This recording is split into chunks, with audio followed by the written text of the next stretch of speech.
Estados Unidos e Brasil, duas das maiores potências das Américas.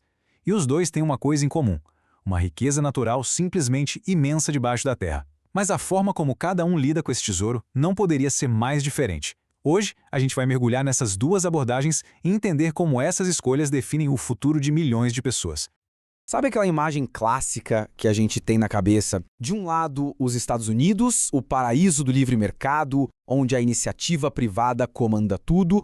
Do outro, o Brasil, com um Estado forte, presente em vários setores da economia. Essa é a fama, né? Pois é, mas e quando o assunto é o que está no subsolo? Petróleo, minérios, será que esse rótulo de livre mercado contra Estado se aplica de verdade?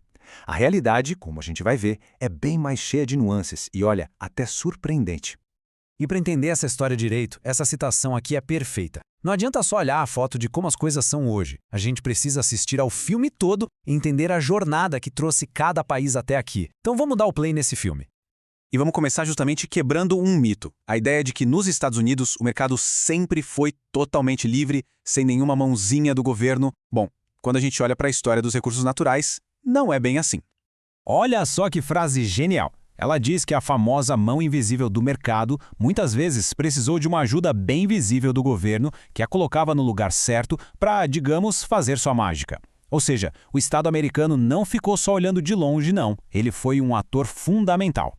E aqui a gente vê os filmes de cada país rodando em direções opostas. Lá em 1872, os Estados Unidos criaram uma lei que basicamente dizia terras públicas podem explorar. Foi uma decisão clara do governo para incentivar a iniciativa privada. Já no Brasil, o caminho foi o outro, um envolvimento cada vez maior do Estado, que chegou a auge com a criação da Petrobras e o seu monopólio, um modelo que só começou a mudar décadas depois. Tá, mas por que esses caminhos foram tão diferentes? A resposta para isso está na planta baixa de cada país, na sua estrutura. E a palavra-chave aqui é federalismo.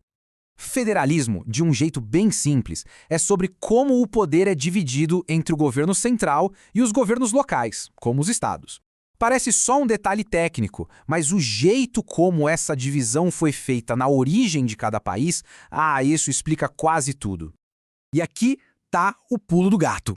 Nos Estados Unidos, o movimento foi de baixo para cima. As 13 colônias já existiam e decidiram se unir para formar um país, mas claro, guardando muito poder para si. Já no Brasil, foi o contrário, de cima para baixo. Existia um poder central, a coroa portuguesa, que foi distribuindo o poder para as províncias.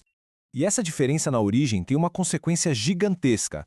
Ela define quem é o dono da riqueza que está debaixo da terra. Nos Estados Unidos, como os estados nasceram antes da União, essa questão da propriedade é muito mais negociada.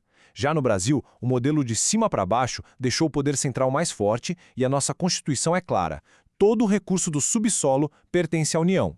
Ok, se o dono da riqueza é diferente em cada lugar, para onde vai o dinheiro que ela gera? Agora vamos fazer o que sempre revela a verdade: seguir o dinheiro dos royalties. Dá uma olhada nesse exemplo do Colorado. É um retrato do sistema americano funcionado. Como o governo federal que controla as terras públicas, ele precisa compensar os estados e as cidades pelos impactos da exploração. Então, uma parte importante do dinheiro dos royalties volta para a comunidade sendo investida em coisas essenciais como escolas, projetos de água e outras melhorias locais. Certo. Agora vamos dar um passo para trás e olhar o quadro maior. Como esses dois modelos se encaixam na economia do planeta e como eles lidam com o desafio que toda nação rica em recursos enfrenta. Esses mapas contam uma história bem conhecida, não é? A gente vê uma dinâmica clássica. A América do Sul, incluindo o Brasil, como uma grande fornecedora de matéria-prima, e os Estados Unidos como um dos maiores consumidores e, principalmente, um lugar onde esses recursos são processados e transformados em produtos de maior valor. E essa dinâmica nos leva a um conceito famoso e bem preocupante: a maldição dos recursos. É a ideia meio paradoxal de que ter muita riqueza natural pode acabar atrapalhando. Pode levar a um crescimento menor, a problemas de corrupção. É um desafio real que tanto o Brasil quanto os Estados Unidos, cada um a seu modo, precisam encarar. Isso nos traz a pergunta de $1 milhão. O desafio final: como é que se transforma uma riqueza que um dia vai acabar em um benefício que dure para sempre, para as próximas gerações? O filósofo John Rawls colocou essa questão de uma forma muito elegante. Ele diz que cada geração tem o dever não só de aproveitar o que tem, mas de poupar e investir uma parte, de construir algo para quem vem depois. É uma questão de justiça com o futuro. Uma ideia nobre, sem dúvida, mas na prática a realidade é dura. No Brasil, o Fundo Social, que nasceu para ser essa poupança para o futuro, acabou tendo seu dinheiro usado para cobrir gastos do dia a dia. Nos Estados Unidos, fundos de conservação também tiveram seus recursos desviados. Até o famoso Fundo do Alasca, que dá dinheiro direto para a população, é criticado porque isso pode desestimular investimentos em serviços públicos de longo prazo. Parece que as necessidades do presente sempre gritam mais alto. No fim das contas, seja com um modelo mais centralizado como o do Brasil ou com um mais descentralizado como o americano, o dilema é exatamente o mesmo. Os recursos são finitos, mas as necessidades parecem infinitas. A grande questão que fica tanto para eles quanto para nós é como equilibrar o que precisamos hoje com o que devemos ao amanhã. A resposta a essa pergunta é o que vai definir o verdadeiro legado dessa riqueza.